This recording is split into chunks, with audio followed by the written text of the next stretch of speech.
Hey everybody. Thanksgiving is just around the corner and soon we'll be gathering together with family and friends to celebrate the holiday. When you think of Thanksgiving, what comes to mind? Thanksgiving is about all those things, but the main purpose of Thanksgiving is to pause from our busy lives to give thanks to God for who He is and what He has done for us. Gratitude means expressing thanks to someone or something. So, what do you think it means to live with an attitude of gratitude? Living with an attitude of gratitude means that you live in a way that shows thankfulness for everything, both in the good and bad circumstances in life that we face. If we all take time to think about it, we have a lot of things that we should be thankful for. The problem is that we take these things for granted. Instead of living with an attitude of gratitude, we go on about our day and forget to give thanks for these blessings. This is what happens in our Bible story for today. Read Luke 17. Jesus was traveling on his way to Jerusalem when he came across a group of lepers. Now, leprosy is a nasty, tough disease. It's a skin disease that causes a person to have sores all over their body.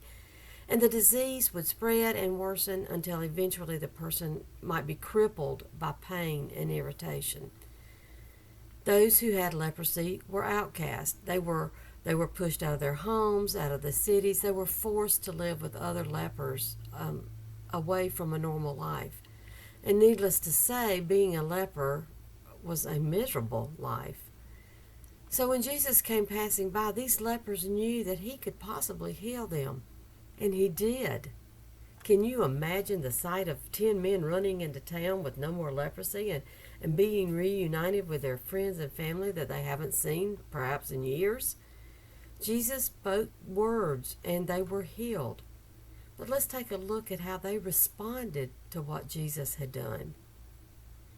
Only one of the 10 came back to thank Jesus. How do you think Jesus felt when he saw that only one had returned? Jesus had just healed them of this horrible disease. He made a way for them to return to their homes and live a normal life, and yet only one of the 10 took the time to say thank you. By asking where the other 9 were, Jesus shows that he's disappointed and maybe shocked by their reaction. Our bottom line for today is because of what Jesus has done for us, we should respond with an attitude of gratitude. The one that returned is a great example of living with an attitude of gratitude. When he realized what God had done for him, he stopped everything that he was doing and he returned to give his thanks to Jesus. He fell at Jesus' feet and with a loud voice he began to express his thankfulness through praise. He was thankful because God had changed his life. God has done so much for us. He loves us, he provides for us, he protects us, he guides us, and most importantly, he sent his Son to die on the cross for us. We know that God has done these things, but we often forget to express our thanks. We need to remember that God deserves our gratitude. Because of all that he has done for us, we should respond with an attitude of gratitude. Let's say that together. Because of all that God has done for us, we should respond with an attitude of gratitude.